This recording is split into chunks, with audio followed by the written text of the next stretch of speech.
ধুলাই পড়ে মূর্তির নামে ভাস্কর্যের নামে মূর্তি স্থাপনের প্রতিবাদে তৌহিদি জনতা ঐক্য পরিষদ আয়োজিত আজকে এই গণসমাবেশে সভাপতির বক্তব্য রাখবেন এদেশের কোটি কোটি তরুণ এবং যুব সমাজের অহংকার ইসলামী আন্দোলন বাংলাদেশের সিনিয়র নায়েব আমির রাজপথের লড়াকু সৈনিক সংগ্রামী জননেতা হযরত মাওলানা মুফতি সৈয়দ মোহাম্মদ ফয়জুল করিম শাইখ চরমনাই বক্তব্য রাখবেন। নারে তাকবীর, নারে তাকবীর।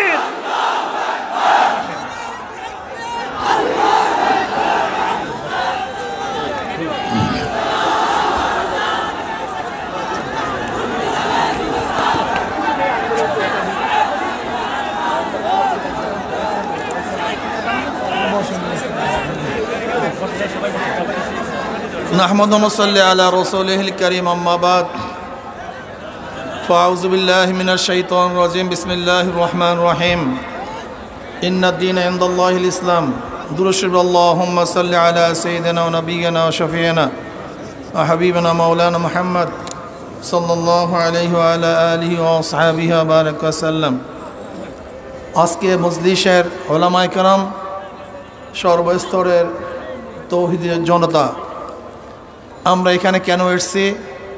ভাস্কর্যের নামে যে মূর্তি স্থাপনের চক্রান্ত চলতেছে আমরা তৌহিদি ঐক্যবদ্ধভাবে সেই চক্রান্তকে রুখে দেব। আমরা সেখানে মূর্তি হতে দেব না। এই ব্যাপারে আমরা সবাই একমত। আমরা কারা কারা একমত দুই হাত তুলে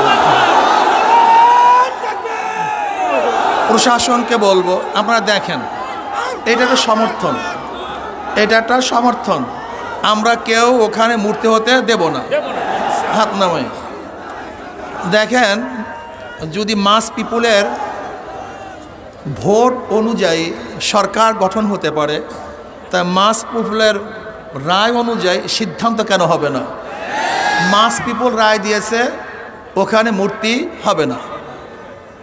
যদি আমাদের গাজী সাহেব বলেছিলেন রিক্সাওয়ালাদের মাথার ঘাম পায় ফেলা টাকা দিয়ে আমরা অযথা কোনো কাজ করতে চাই না।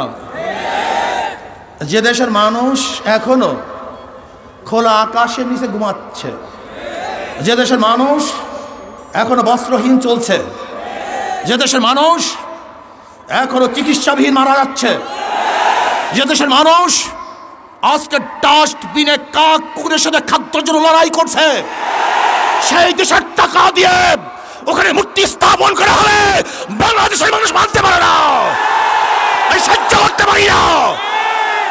এ দেশ কার বাবার দেশ নয়, এ দেশ কার দাদার দেশ নয়। আমাদের টাকা দিয়ে মূর্তি স্থাপন করতে দেওয়া হবে না। আন্দোলন করবো, সংগ্রাম করবো, জিহাদ করবো, লড়াই করবো। ভাইয়েরা আমার, কথাবার্তা ক্লিয়ার।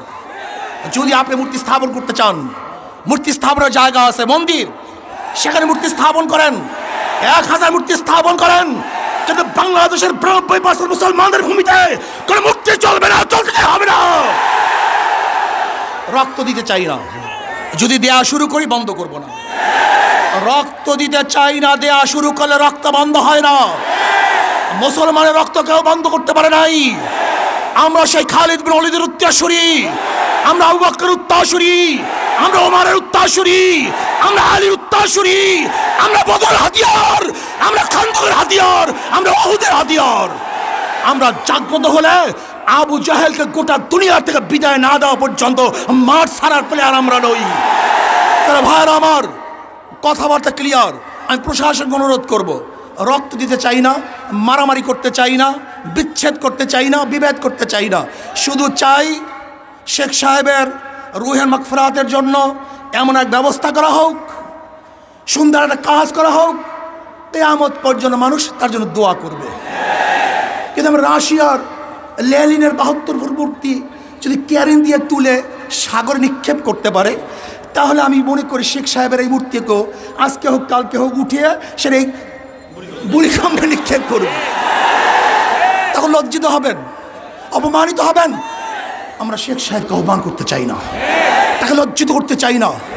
তার মাথার মধ্যে পাখিতে কাকে পায়খানা করবে তা আমরা দেখতে চাই না। কোন জায়গায় মূর্তি স্থাপন করতে চান? দুই পাশে মসজিদ, ডানেও মসজিদ বামেও মসজিদ। যেখানে আল্লাহু আকবার ধ্বনি হবে, যেখানে আশহাদু আল্লা ইলাহা ইল্লাল্লাহ পড়া হবে, সেখানে নেমেই মূর্তি দেখবে, এটা আমরা দেখতে চাই না। স্পষ্ট কথা, ঢাকা শহরে ধুলাই পড়ে কাউর ভাস্কর্যের নামে মূর্তি স্থাপন করতে দেওয়া হবে না। যদি লড়াই করতে হয়, লড়াইতে সবাই রাজি আছেন ইনশাআল্লাহ?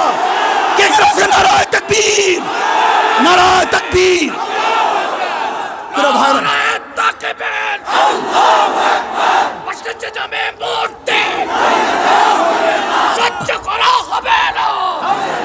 যদি আপনি বন্ধ করেন, কোনো কর্মসূচি থাকবে না। এই পর্যন্ত আমাদের কর্মসূচি। আপনার কাজের উপরে ভবিষ্যৎ কর্মসূচি নির্বাচন করবে, নির্ধারিত হবে। যদি মূর্তি স্থাপন করার চেষ্টা করেন, এমন ঢেউ দেওয়া হবে। এইটা তো মাত্র 1 নম্বর সিগন্যাল, 2 নম্বর বাকি হয়ে গেছে, 10 নম্বর বাকি। মহাবিপর্যয় কথা বাকি আছে। এমন টর্নেডো সৃষ্টি হবে, ভেঙে তছনছ হয়ে যাবে ইনশাআল্লাহ। টর্নেডো, মহাবিপদ সংকেত, মানুষের ঢেউয়ে মূর্তি সব বুড়িগঙ্গায় পড়ে যাবে, ওখানে মূর্তি থাকতে পারবে না। কাজে আল্লাহ পাক আমাকে এবং আমাদের সবাইকে এই মূর্তি বিরোধী আন্দোলনে অংশগ্রহণ করার তৌফিক দান করুন। ভবিষ্যতে যখন ডাক দেওয়া হবে, সবাই রাজি আছেন ইনশাআল্লাহ? সবাই চলে আসবো। আজকে এখানেই আমাদের কর্মসূচি সমাপ্ত। শান্তিপূর্ণভাবে আমরা কর্মসূচি আসলে আলহামদুলিল্লাহ শেষ করছি। যারা সহযোগিতা করছেন, খাস করে প্রশাসনের আমি বন্ধুদেরকে শ্রদ্ধা নিবেদন করতেছি, ধন্যবাদ জ্ঞাপন করতেছি। আপনারা ভালো কাজে এইভাবে সহযোগিতা করবেন, আমরাও ভালো কাজে আপনাদের পাশে থাকবো। আল্লাহুম্মা আমিন।